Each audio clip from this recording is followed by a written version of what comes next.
Shalom, senang sekali dapat bertemu lagi dengan Bapak, Ibu, dan Saudara melalui Pastor Message di bulan Mei. Tak terasa kuartal pertama tahun 2022 sudah lewat. Semoga Anda yang belum memiliki komunitas, kini sudah menemukan komunitas yang tepat. Bagi yang baru bergabung dalam komunitas, semoga sekarang sudah dapat beradaptasi dengan baik. Juga bagi yang sudah lama yang ada dalam sebuah komunitas, saya berharap Anda sudah mulai bertumbuh dan berbuah bagi orang-orang yang ada di sekitar Anda. Anda mungkin sudah sering diingatkan bahwa tidak baik sendirian, karena lebih baik ada bersama-sama dengan teman yang saling mendukung. Pertemanan yang baik adalah seperti air putih dalam mangkok yang jernih, pure, fresh, and clear. Dengan pertemanan seperti ini terasa sangat tulus, menyenangkan, dan menyegarkan. Tetapi saudara, air putih seperti ini sangat mudah dibuat rusak. Sama seperti pertemanan yang mudah sekali dan seringkali dibuat rusak oleh hal-hal yang sepertinya kecil, tapi memiliki dampak yang besar, yaitu gosip. Gosip ini saya ibaratkan seperti pewarna makanan ini, saudaraku. Saudara perhatikan, hanya setetes saja, maka ini akan merusak warna air yang dalam mangkok ini.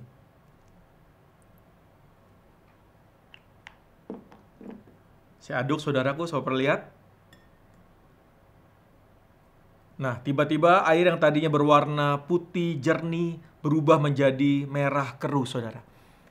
Saudara perhatikan bahwa akibat gosip bisa merusak sebuah hubungan dalam komunitas. Nah, apa itu pengertian dari gosip? Menurut Kamus Besar Bahasa Indonesia, gosip adalah obrolan tentang orang-orang lain, cerita negatif tentang seseorang, pergunjingan. Birchall dan Forster pernah mengatakan bahwa gosip mengandung umpatan terhadap subjek yang digosipkan, pembeberan suatu aib, informasi yang dibeberkan bersifat privasi.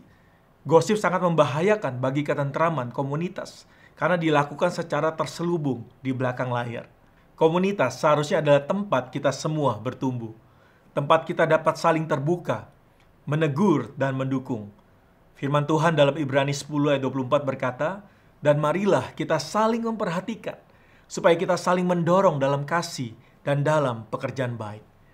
Kita harus terbuka, bercerita mengenai suka, duka, kesusahan, kelalaian, ataupun perjuangan kita atas dosa dalam komunitas kita, supaya kita dapat saling mendorong pertumbuhan rohani masing-masing. Tetapi jika setiap kali orang mulai terbuka atau bercerita mengenai kesulitannya, dan gosip mulai beredar, atau ada yang mengatakan hal buruk tentangnya di belakang, maka bagaimana kita dapat bertumbuh dengan baik? Contohnya, si A dalam komunitas baru saja bercerita mengenai kesulitannya dalam memerangi kemalasan di dalam hidupnya, tetapi malah digosipnya.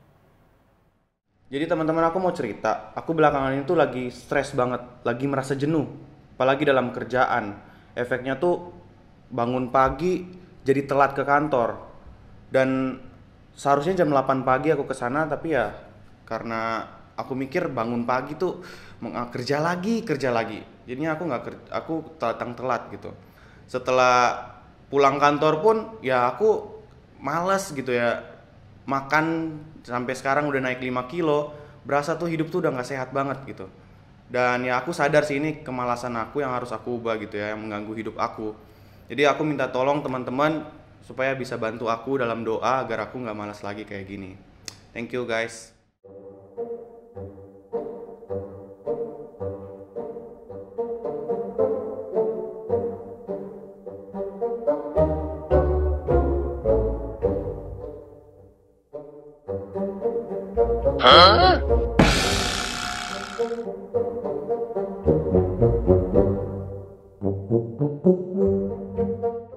Jika begitu, akhirnya kita akan berhenti berbagi cerita, dan pertumbuhan kita juga ikut terhambat.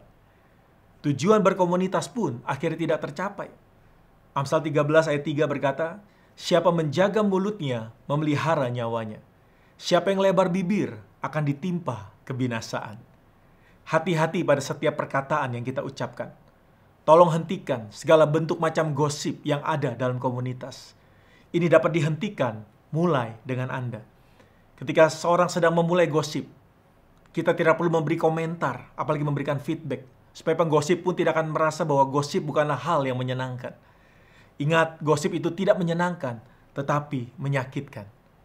Semoga komunitas kita akan terus bertumbuh dan bukan menyakiti.